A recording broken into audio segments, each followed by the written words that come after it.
Como é que a gente pode analisar essa pesquisa divulgada pela Fiocruz, apontando que Alagoas tem o ritmo de notificações confirmadas da Covid-19 semelhante aos da Itália? Essa realidade, ela preocupa?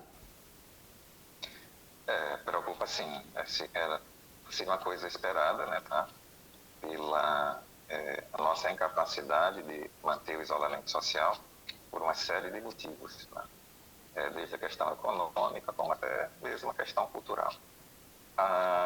Temos de olhar também, assim, a possibilidade de, no momento, esses dados mostrarem a seguinte informação.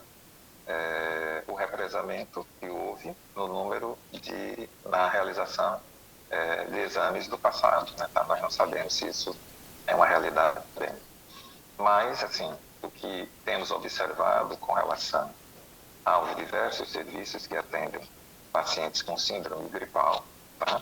Tanto do Estado como dos hospitais particulares, essa é uma realidade que veio para ficar. Tá? Essa realidade que aproxima muito o estado de Alagoas e outros estados do Nordeste também, do que a Itália apresentava naquele momento mais crítico. Pode ser que isso se sustente, nós não sabemos, essa é sempre a mesma observação.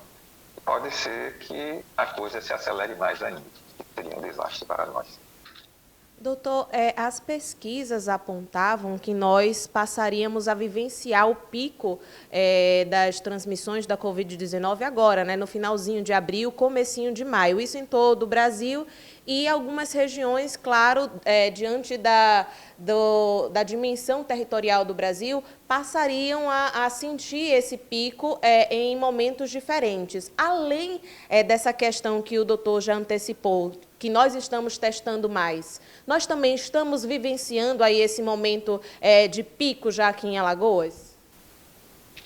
Mais uma vez, é difícil falar, porque para você ter a ideia do momento do pico, quando vai acontecer, quando ele vai chegar, você precisa de duas coisas. Primeiro, testes. Nós ainda testamos muito pouco. Segundo, notificação.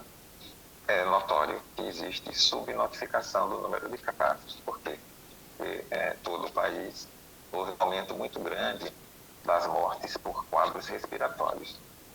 E como nós não temos testes suficientes, como a testagem não foi realizada, essas mortes elas ficaram no limbo. Ninguém sabe se foi Covid ou se foi Covid ou se foi alguma outra patologia respiratória, pneumonia ou gripe mesmo, etc. Né? Não dá para falar. Apenas imaginar que o caminho, a indicação é para a piora. Isso é uma realidade que qualquer pessoa pode perceber trabalhando nos setores que cuidam dessas doenças respiratórias. Doutor, o senhor estava falando, inclusive, sobre a preocupação com o isolamento social, né? A gente, inclusive, mostrou aqui nas edições do Factual, muita gente ainda na rua, caminhando na orla, fazendo aquele famoso rachinha. O senhor considera que muitas pessoas ainda não entenderam a gravidade da transmissão, a gravidade que a doença pode se apresentar realmente? Isso. O isolamento social, ele é para todos, para quem pode fazer, lógico. Tá? Profissionais de saúde não é possível. Muitos outros setores da economia também não. Porém, o que observamos nas ruas são as pessoas que estão fora do isolamento social em um momento de lazer. Quando não existe um motivo, não existe uma preocupação com o outro, com a proximidade do outro, não seria, por exemplo, a necessidade que você tem de ir a um supermercado, que é um local de contaminação pela proximidade das pessoas e pela impossibilidade da higienização de toda aquela área. O isolamento social ele precisa ser valorizado, principalmente nesses pontos, quando você pode fazer, principalmente na questão do lazer. E quase um completo abandono dessa ideia. Tá? A nossa sociedade, ela hoje analisa da seguinte forma, né? Tá? O isolamento social pode ser feito pelo outro, não pela pessoa que está vivenciando isso. Né? Tá? Então, isolamento social em Alagoas, eu acho que não teve uma boa aceitação.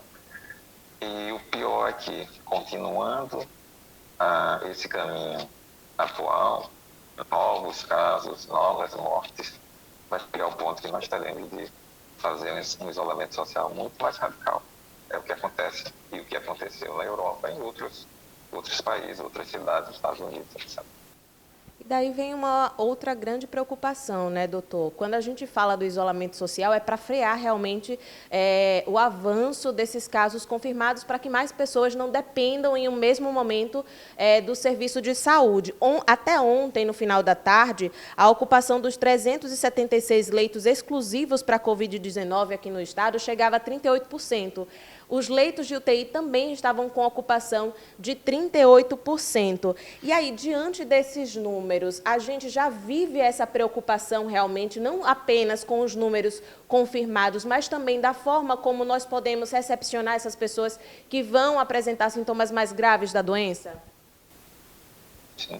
Esses números, assim, analisando friamente, eles são enganosos, tá? Porque 38% é o ideal, 40% você tem uma margem grande de leitos desocupados, é o ideal. Por quê? Porque a qualquer momento você pode ter um número muito grande de pessoas que vão necessitar de uma internação, 300 leitos, não é nada. Tá? 100 casos de pacientes com uma síndrome respiratória mais preocupante vão precisar de uma internação e de repente não terão.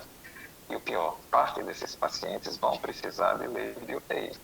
Um paciente com a Covid demora muito tempo para se recuperar quando não caminha para o óbito. Só 14 dias ou mais tempo. Então, aquele leito estará ocupado por muito mais tempo. Aquele leito, quando ocupado, você não vai poder mais contar com ele. E não são tantos leitos de UTI. Tá? O ideal é manter essa taxa de desocupação nesse patamar. Quando essa taxa não subir muito, 50, 60, 70, nós entramos no momento de perigo. E a qualquer momento teremos de escolher quem vai para aquele determinado leito.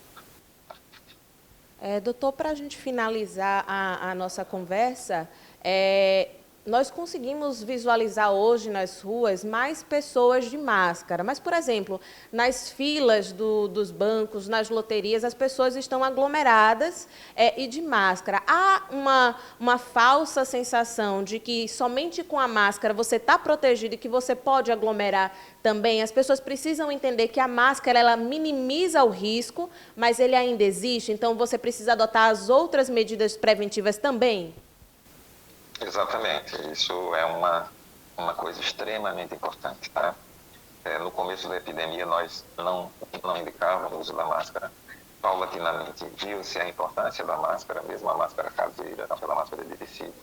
A máscara de tecido, ela tem o seu valor principalmente na proteção do outro, tá? Porque você, ao usar a máscara, ao falar, não vai eliminar gotículas, você, ao tossir, não vai eliminar gotículas e não vai contaminar outra pessoa.